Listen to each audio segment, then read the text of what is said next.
தென்மேற்கு வங்கக்கடலில் உருவான குறைந்த காற்றழுத்த தாழ்வு பகுதி ஆழ்ந்த காற்றழுத்த தாழ்வு பகுதியாக வலுவடைந்து கடந்த 24 மணி நேரங்களில் கனமழைக்கு வாய்ப்புள்ளதாக சென்னை வானிலை மையம் அறிவிப்பு ஒன்றை வெளியிட்டுள்ளது. அதன்படி இன்று அதிகாலை காலை முதலே கருமேகங்கள் சூழ வானம் இருண்டு காணப்பட்ட நிலையில் ஈரப்பதத்துடன் குளிர்காற்று வீச்சு வந்தது. இதன் அடிப்படையில் கும்மிடிப்பூண்டி சுற்றுவட்டார பகுதிகளில் பலத்த காற்றுடன் கூடிய கனமழை தற்போது பெய்து வருகிறது.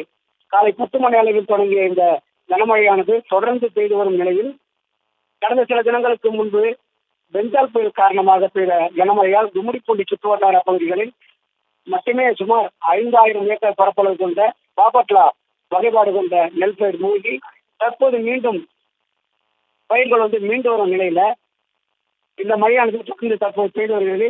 இலங்கையில் மீண்டும் தற்போது பெய்து வரும் கனமழை விவசாயிகள் பாதிக்கப்படும் நிலை ஏற்பட்டுள்ளது.